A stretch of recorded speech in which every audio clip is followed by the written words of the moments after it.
Yes, it would. That's funny. Another dog. No, that's a wolf. A wolf. A wolf. Hey guys, this is Charlie, and this is part 2 of my top 30 favorite movies of all time video here. Okay, now, there were some technical difficulties with the upload for the first couple of titles. What happened was Roxetta the Destroyer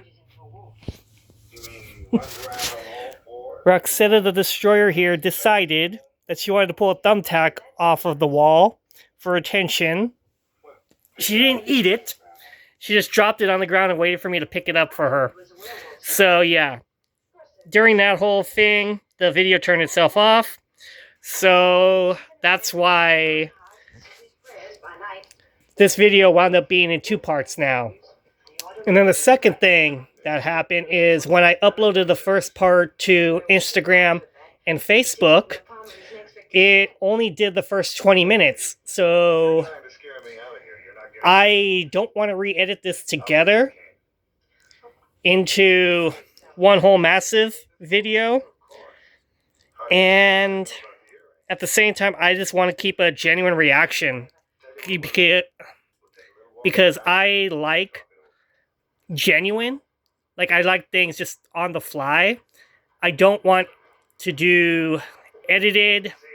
And I don't want, like, filtered. I don't want anything to be filtered. I just like to be on the fly, film my thoughts, boom, put it out. Sometimes it's just easier to do it that way as opposed to giving second thoughts about content.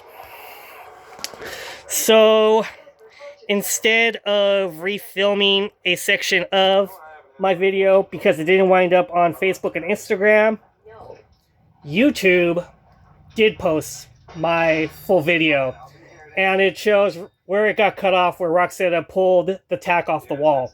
So on my YouTube channel, CWR Productions 426, that's my handle on YouTube, the full video is there. And I'm just basically going to continue off of that one. And I don't know. I'm debating right now if I want to continue having my content posted on multiple sites, like Facebook, Instagram being 2 sites because they're unified, and then YouTube being a whole other one once the first batch gets uploaded. And then TikTok is just another story. I guess the question for me... Hi, Princesa. I guess the question for me is, who am I making this content for? Am I just doing it for myself to get my thoughts out and hope that other people find it out? Or do I want to just keep looking for subscribers, getting clicks and likes and everything on all these different types of media? I think that's just going to start becoming a hassle a little bit when I'm constantly having to do updates on everything, when I can just do the YouTube one and then just post an alert on Facebook and Instagram. So I'm debating. If I want to continue just having all my content on my Facebook and Instagram, or if I just want to do it solely on YouTube and post like an update picture to say, hey, content is dropping on my YouTube page. Because that's the one that I know will do the full video instead of cutting it at 20 minutes, which Facebook and Instagram did. It cut my video at 20 minutes. I'm very pleased to meet you. Okay, so let's get back on track here with... Right now we're at my number 23. Oh. Now the reason why I have the Wolfman going right here is it's another honorable mention in my favorites. I feel maybe this should be in my top 30. I think I removed it when I went back to add in a certain amount of videos, when I tried to get it to a top 25, I think the Wolfman got off of the list because of that. And I feel it should definitely be on my list, somewhere in my top 30, because The Wolfman is my favorite Universal classic movie. And then, like I said, during my 12 Angry Men section of the previous video, which is on my YouTube channel, I love the aesthetic look of black and white movies. And The Wolfman it's a classic. It's a classic, Universal classic monster movie that I was also able to thankfully see on a big screen last year, and that was awesome. So yeah, Wolfman should definitely be somewhere in my top 30. I'm just debating where I would place it and Singing in the Rain. So for right now, I'll just continue with my list as I have it written. And like I said, we'll start with number 23. I just wanted to backtrack it to number 23 because this is a guilty pleasure to me. Because I don't think very many people are going to put this one in their top favorites, like at all. But for me, it's a guilty pleasure.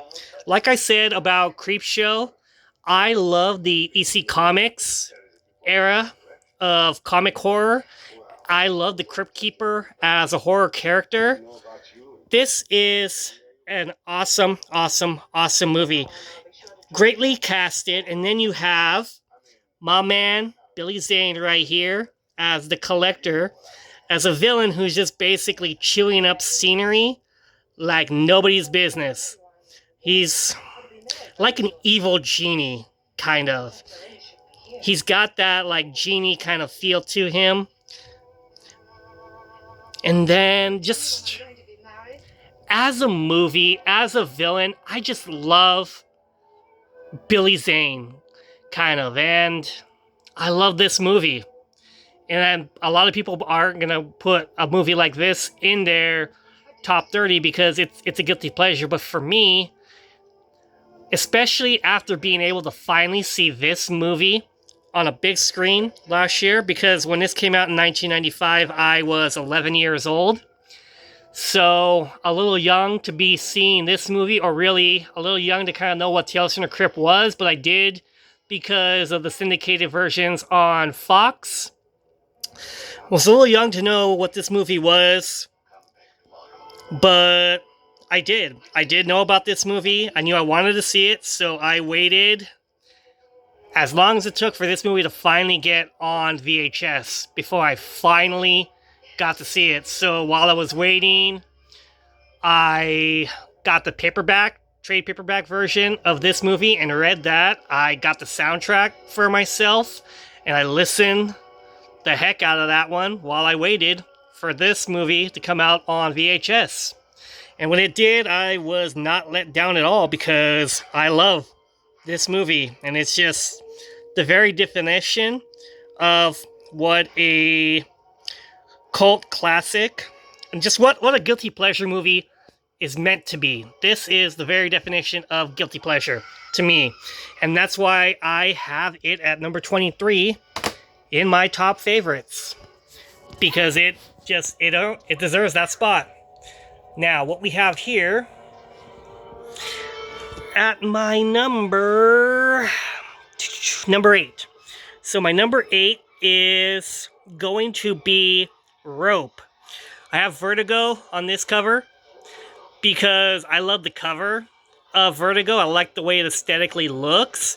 And I mean, I also do these labels on here to be able to know which titles are in here. It's a great space saver for me, having similar movies kind of in the same cover like this.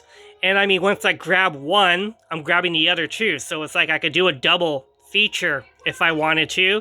And this would be a great double feature of Rope and Vertigo, because both have Jimmy Stewart in it. Jimmy Stewart is a great actor.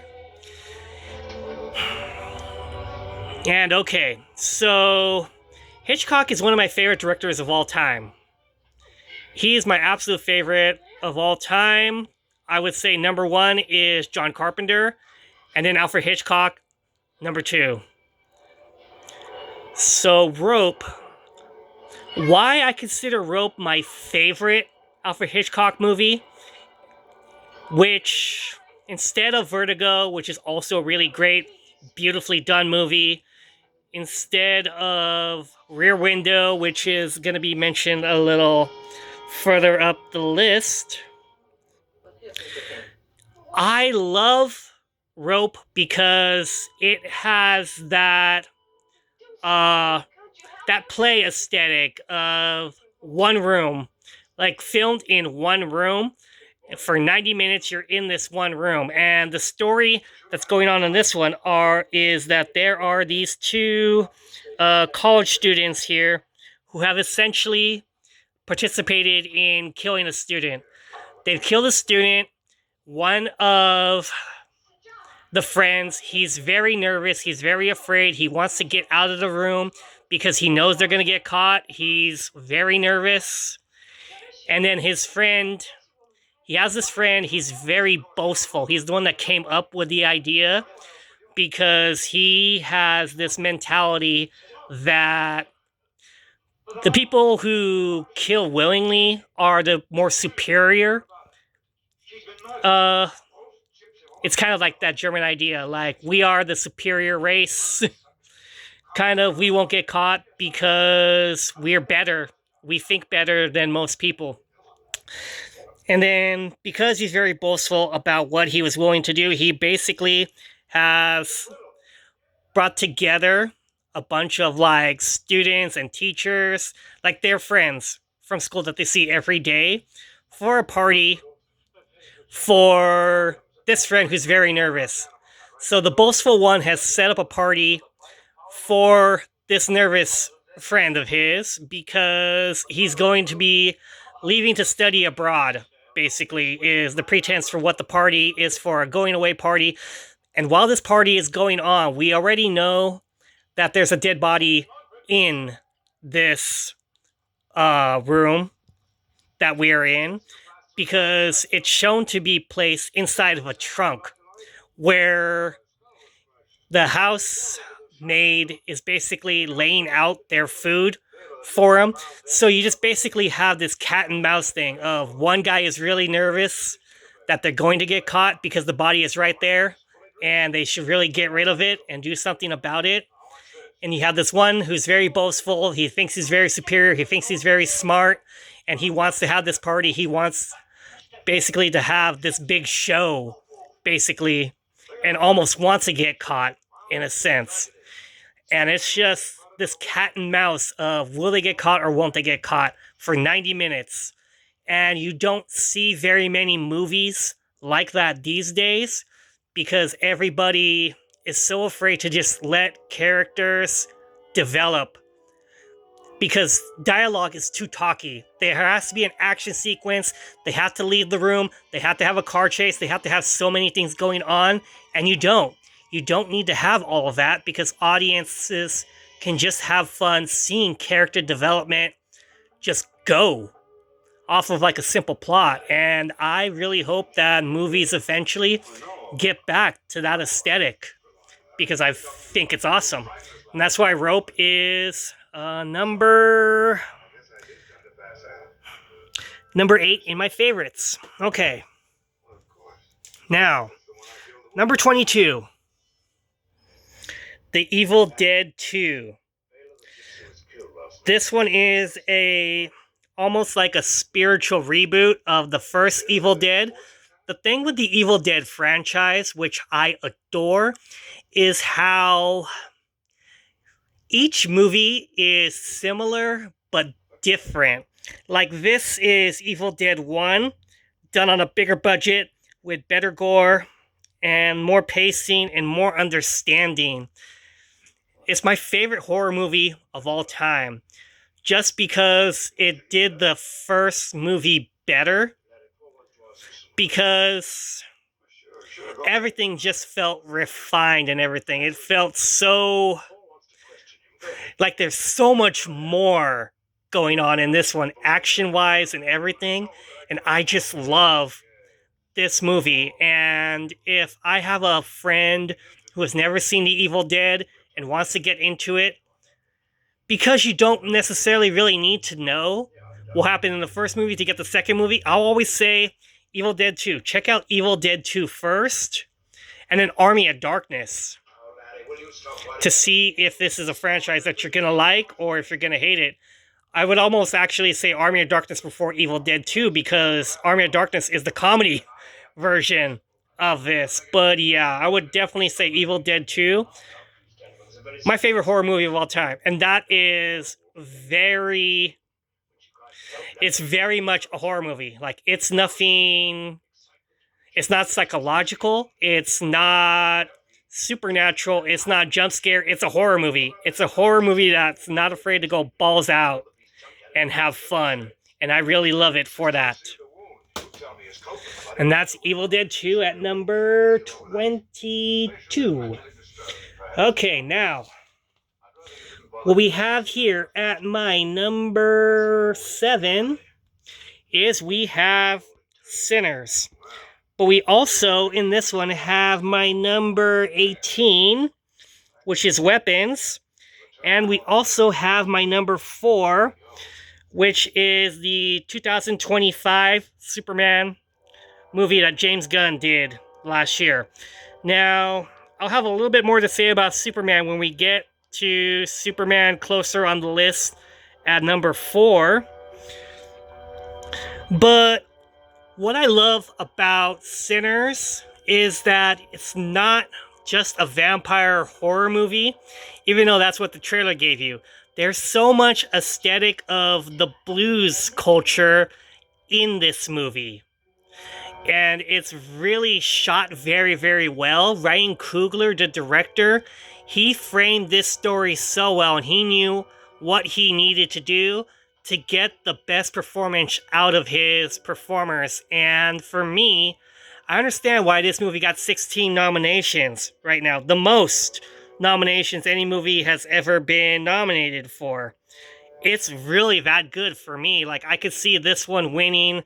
I would hope Best Score. I would hope Best Choreography. Choreography is such an important part of what made this movie work. Best Actor for Michael B. Jordan. I really hope that he gets that, because he played 2 characters in this one. Smoke and Stack right there. It's amazing what Ryan Coogler was able to get out of him for this movie, because he had worked with him for Black Panther and Creed. And I just love when a director does that. He's worked with the actor before. He knows how he can push him to do better for both himself as an actor and just for himself for his art as the director and the writer. And I will continue to praise Sinners for how great it was as the best movie that I saw last year. Well, second best of last...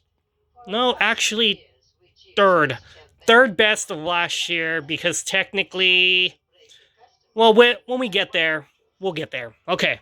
But yeah, that's Sinners at number 7. Now, what we have right here at my number... Where are we? Okay. Number 21. What we have right here is Inglourious Basterds. Now, originally, if somebody asked me what my favorite Tarantino movie was, this would be it. Inglourious Basterds is the best movie that he did because of the historical aspect. Like, this is history done by Tarantino. But I love that aesthetic, that he really just modernized history and made it fascinating, like the ideas of this. And nah, I don't want to make this like a political video and mention like the idea of like Nazis being and occupying the world right now, because that's not worth it. It's not worth getting into in that sense. But yeah, I love this movie. for its casting, for the story. Tarantino just really gave his all in this movie in particular. And I really enjoy Inglourious Basterds for what it is. Okay. Now, what we have here, my number 6 favorite movie of all time, inside Deadpool and Wolverine, is The Martian. The Martian, in case you don't remember, came out in 2015. It is the movie where Matt Damon is a biologist who gets stuck in space, basically, because him and his crew are in space. They were studying the structure on Mars and everything, and all of a sudden, their transport got attacked by a storm, basically. There was basically a storm on Mars, and the crew escaped. They were able to get out, but they accidentally left Matt Damon behind because they thought he got killed. But he found a way to survive on the moon to fix his wounds from what he was accidentally almost impaled by. And it's basically his struggle of trying to communicate with his crew that are on their way back to Earth to let them know that, hey, I'm still alive. Please come get me, basically. And it's also just his struggle with his own arrogance, kind of, because he's a biologist. He wrote a book on how to survive. He basically finds a way to cultivate Mars so he can survive and make enough food for himself while he waits for the rescue party to come get him. And it's basically like a trial and error of his ego, him facing his ego, and just opening up that communication with everybody on Earth and his crew to get back home, which eventually does happen. And it's just an amazing survival movie in space. And Matt Damon, he really just gave his all. A lot of the movies that are in my top 30s, you're going to hear me say that a lot. They're giving their all. And I can very much see it on screen. And that's what I love about The Martian and a lot of other movies, is just the actors that are cast in it, they're giving their all for their performance. And I appreciate that about it. Because when they're giving their all, there's no dead space. Like, nothing feels like it's just tacked on. Like, it doesn't feel like it's too much. It's just the story. The story is suited to that character, that actor, and it works. And that's what I really enjoyed about The Martian, is it just worked as a movie for me. Now, what we have here is my number 20 favorite movie of all time, and that is The Shawshank Redemption. One of the best Stephen King adaptations of all time. And you got my buddy Tim Robbins and Morgan Freeman in this one. I say my buddy like I know him, but everybody knows Morgan Freeman. He played God in Bruce Almighty, and he's just got that voice that everybody knows. He's everybody's buddy because you know that voice, kind of, That's what I love about Shawshank Redemption. It's a great narrative movie. It's a great use of how you do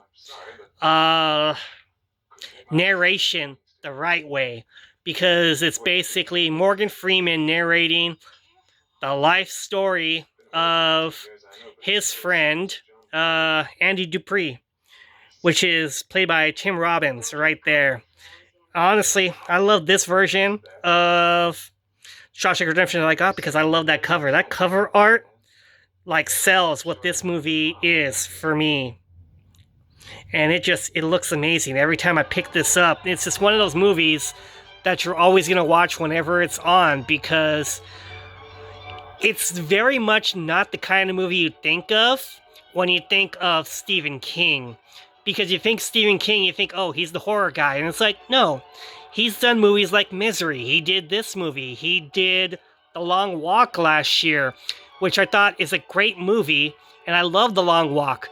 But The Long Walk is not an easy movie to watch because it feels too real, kind of. Like, it's too bleak. Like, I love The Long Walk. I had it in my top favorites, but the problem with it is it's not a movie I'm going to revisit very often because it puts me in a place where I don't want to be. But I'll watch it because I enjoy it, because I enjoy the story and I enjoy what's going on. It's a great adaptation, but this one right here, Shawshank Redemption, best Stephen King adaptation, even though The Long Walk was also really exceptionally good. And as I said, that is number 20. Yeah, number 20 on my favorites. Now, number 5 on my favorites. What we have right here, Doctor Strange Multiverse of Madness.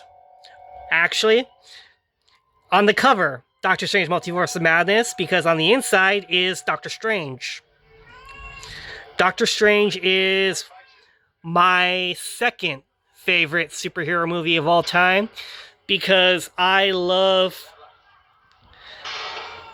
what Benedict Cumberbatch did with this character, and I love seeing his growth as a doctor who becomes a victim, who becomes something more. And then it had the best ending that I've seen for a superhero movie, where your main villain, who does not have a physical body, gives up by like basically rage quitting because our man Doctor Strange here, he created a situation where the villain and him were just stuck in an endless loop where the villain was just going to continue to kill the hero and the hero was just going to come back because the Doctor Strange found a way to trap the villain in his own realm, basically. And no matter what way the villain went with trying to get rid of the hero, he was going to keep bouncing back because they were just in that endless loop until the villain basically rage quits. Like they were in a video game and he just basically threw down that controller, rage quitted, and gave up. And it's basically the most creative way that I can think of where a villain was just dispersed, basically. That they basically were just in a video game and it was a rage quit. They saw no other way that they were going to get out of the situation they were in, so they just rage quit, basically. And I love seeing that depicted on screen. It was amazing for me. And that's why Doctor Strange is one of my favorite superhero movies of all time. Marvel superhero movies, but we'll get into that in a little bit. Okay, so what we have over here now is number 19, Predator Badlands. Now, I am not a very big... I don't want to say that I'm not a big Predator fan. I love the first Predator movie, and I love the idea of the Predator as a hunter, the ultimate hunter. I'm a bigger fan of Aliens, though, the Xenomorph, because for me, Ridley Scott and James Cameron, they really went out of their way and created something truly unique in 79 and 86, respectfully. But Predator has always been kind of like a secondary favorite to me.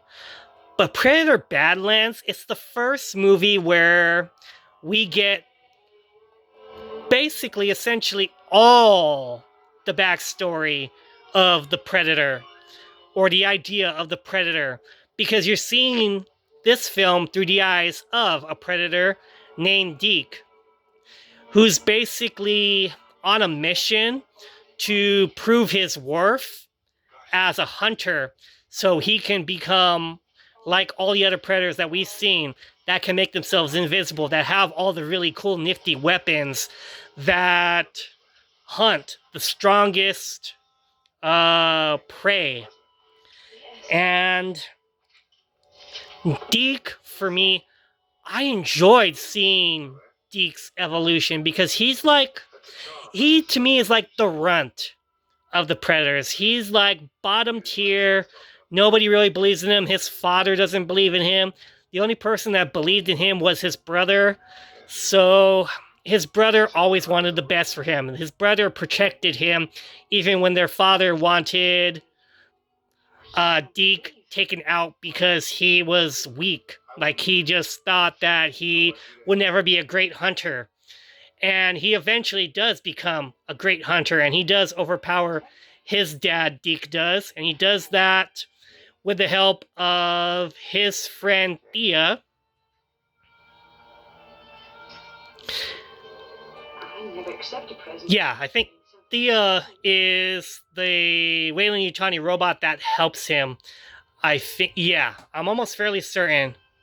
Because I think Teresa is the other one. But I mean, so for me, this movie is like a merging of two of the worlds that I love the most, Predator and Alien. And it just gives me hope with a movie like Predator Badlands that the director understands this world, because he's basically been releasing Predator movies since Prey, and he also did Killer of Killers for Hulu. So the two most recent Predator movies that we've seen, and the third one being Predator Badlands, this is his world that he's crafting. He took the idea that was started in 87 with Predator and with the comics, and he's basically making it his own. And eventually, I feel he's going to give us a Predator versus Alien film that just, it stands up. That stands up and works better than the previous two that we had, which for me, well, I do have nostalgic love for Predator Requiem. Hi, Roxetta. I have nostalgic love for Predator Requiem just because I did not really like AVP at all. And that's really like, by default, I really like Requiem because I did not like AVP. Even though Requiem kind of has its own faults because it's so darkly lit that you can't really tell what's going on. That's why I'm just really glad of where this franchise has course corrected now and where it is now. Because I know this director, if he's trusted, will do an Alien vs. Predator movie that we can actually enjoy. That is just the best of the best. And that's what I hope for with this franchise. And like I said, I really just love where he took the Predator with this one, because I love the idea that they're like, not just hunters, but they're samurai. Like, they are samurai. Family is very important to them. You kind of got the very basic idea that family was important to them because they're a culture of aliens. But this is the very first time for me where it was at the forefront how important that family was to Deke. And like when he lost his brother, that's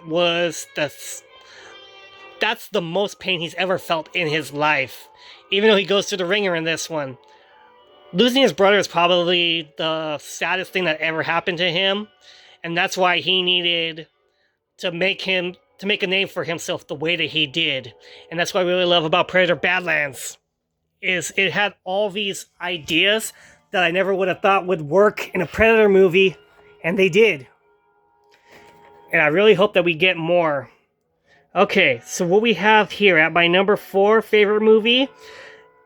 Now, it's a double right here for me. It's Superman the movie. Richard Donner Superman from 1978, but also the James Gunn Superman from 2025 last year, because those two movies work.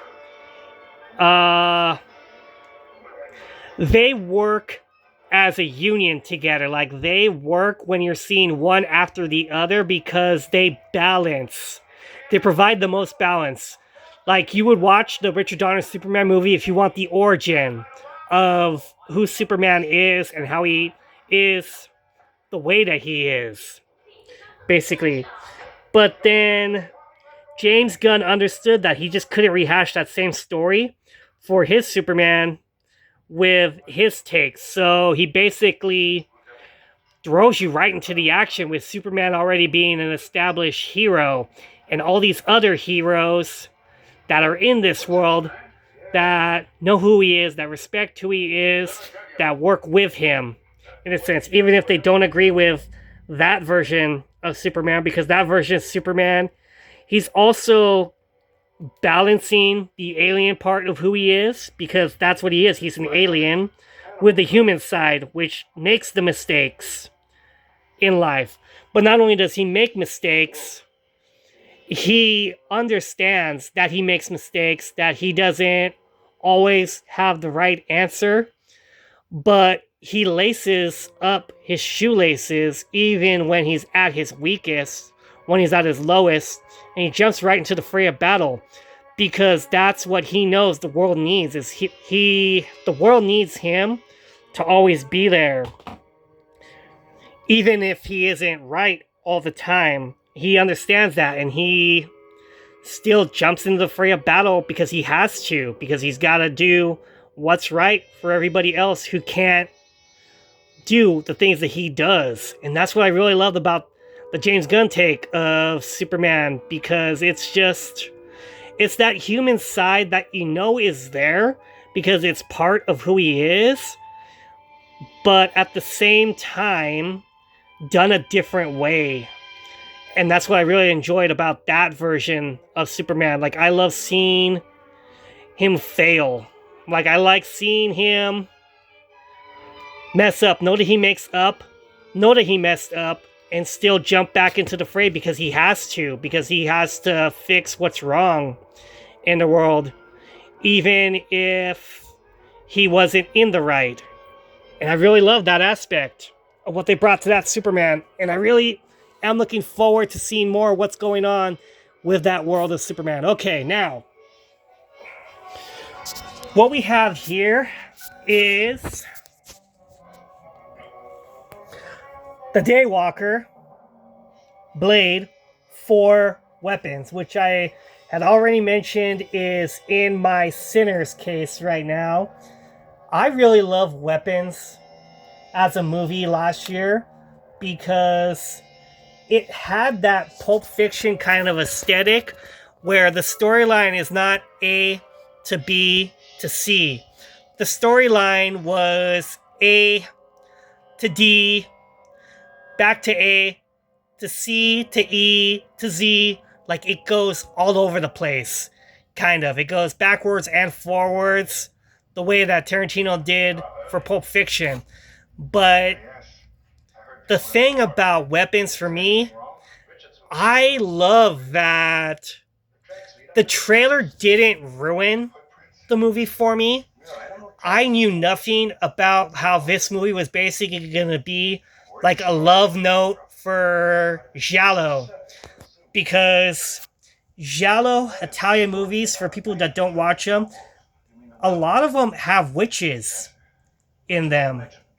And I mean, they also have killers that wear like the black gloves and everything and the trench coat. Witches are a big thing, like especially Giallo films like Suspiria. I really love Italian Giallo movies. And Suspiria is like one of my absolute favorite ones. Because the Italian horror movies are very different than American horror movies. Like, music plays a bigger aspect in Italian horror.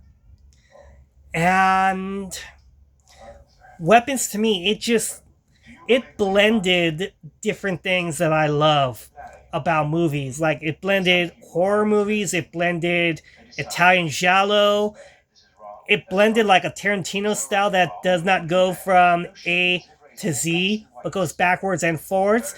But it did it in a narrative way that works. And I just felt it could only be done the way that it was. And that's why Weapons is my number 18 in my favorites. Okay? And then also here because this is kind of like a placeholder one right here. So right here would be my number 3 favorite movie of all time, and that is Kill Bill: The Whole Bloody Affair. Kill Bill: The Whole Bloody Affair is basically... So Kill Bill, we all know, that one came out in 2003 and 2004, respectfully, because the movie was split up instead of being shown in theaters as one whole movie. Now, when I was seeing Kill Bill Volume 1, I really loved that one because it was very fast-paced, kind of. And I love, like, the storylines, the side storylines that you got with Ettore Hanzo, played by this gentleman right here, Mr. Daywalker. Sonny Shiba, who did the Street Fighter movies. So yeah, that's Sonny Shiba, who played Hattori Hanzo. And he's a very big actor in Japanese films. Like a really great action star, kind of like a Jackie Chan or like a Chow Yun-fat or a Jet Li, kind of. So, but yeah. But Kill Bill for me, it took the things that I love about like martial art movies, and I really loved it in Volume 1. But Volume 2, when you get to that part for me, some of it dragged a little bit. Because it was more... Like, there are parts of Volume 2 that drag because you're getting more of, like, the backstory of how the bride got the way she is, of who the bride is, as opposed to her just being on her blood feud, basically. But, now... when you take those parts of Volume 2 that I thought dragged, and you merge them with Part 1, the way that Tarantino did for The Whole Bloody Affair, it works better, and you get the full scope of it, and then you take into account that he made little deletions between Volume 1 and Volume 2, where some of the ending of Volume 1 was lost. We basically found out that the daughter was still alive. And then part of Volume 2 was taken out where the bride, Uma Thurman, is recapping what happened in the first movie, kind of. Because you didn't need it since you were getting the full movie. But it worked better because now, without that chunk from Volume 1, you don't find out that the daughter is still alive. The whole main reason why the bride is on this bloody quest to find Bill and to kill him until the very end. And then you realize she did all these horrible, horrible things because she felt that she needed to avenge her daughter. And then she gets to her goal and she didn't need to do all that because the daughter was still alive. She didn't know that the daughter was still alive. And we as the audience find that out, that the daughter is still alive at the very end of her journey. And I feel that that is the way that should have always been. Honestly, I feel that back in 2003, if Kill Bill had just been released as that, both volumes had just been released as one movie, yes, it would have been like a 3-hour movie, because I think that's what it was, like a 3-hour, 4-hour movie. Almost, but it would have been better because then those parts that were dragging, you understand that it's just balance. Balance is an important thing of what makes a movie work. At least to me, balancing is such an important thing. Like, you can have all these great action sequences. You need the parts where things slow down so the audience can catch their breath. And that's why, for me, Kill Bill: The Whole Bloody Affair, which right now I don't physically have on physical media because I want to wait until The Whole Bloody Affair comes out. Like, I want to get that version of this movie. And then it'll be there in my collection as Kill Bill: The Whole Bloody Affair, the way it's meant to be. with the parts that were dragging, but it made more sense now because you're seeing it as a whole now. What we have here is my number 17 favorite movie of all time, The Terminator. Terminator 1. Honestly, James Cameron's best movie because for 1984, this movie made a lot of great work for where technology was in 84. Like, it made the most of 84 special effects, and Stan Winston did an amazing job with the exoskeleton for the Terminator. Like, Stan Winston did a commendable job to make that movie work. James Cameron did a commendable job to make that movie function. Schwarzenegger did great. And then honestly, the thing that always gets me with Terminator is that love story aspect that you don't realize is in there until you see it and it's there. That's what makes Terminator stand out for me as one of my favorite movies of all time at number 17, because it just catches you by surprise when you don't realize that there's that love story aspect and how James Cameron made it work. And that's why I love Terminator. Number 2 favorite movie of all time. Okay, we are at another James Cameron hit, Aliens. Now, in the past, I would have had Aliens at my number 1 because this movie is the very definition of rock and roll, kind of. And it does sequels the best justice. It does sequels the best justice because it took the elements that worked in Ridley Scott's Alien and it bumped it up to an 11. And I love the backstory of the Marines. Like, I love their story. I love Sigourney Weaver as Ripley. I feel she's maybe one of the strongest women that we have seen in cinema. And that's why she's at my number 2, because I love Ellen Ripley. I love Sigourney Weaver in this role. I like that she went from being the second in command, basically, to taking charge for the Marines, because the Marines were just in over their head in this situation, and she's the one who basically has to dig them out of what they got themselves into. And I love the aesthetic of mother saving daughter, because Ripley had lost her daughter in between films, basically. And then she finds basically the humanity that she lost because she was in cryo sleep through rescuing this young girl that also survived a very scary alien encounter the way that she did.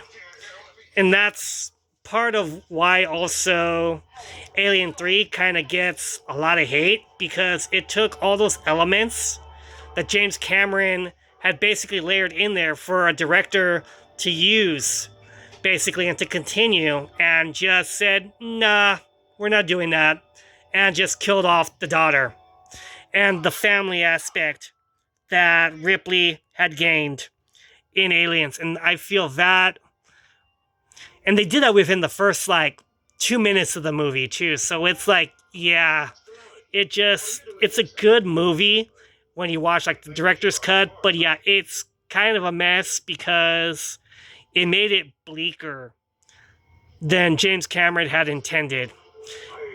And as I said, it's one of my favorite action movies of all time. James Cameron is just an amazing director for what he did with that movie. Now, what we have right here is my number 16 favorite movie of all time, which is Rear Window.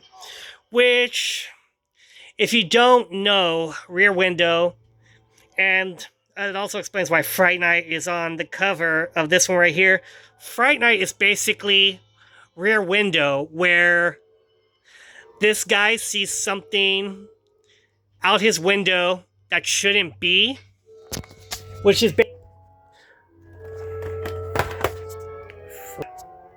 okay.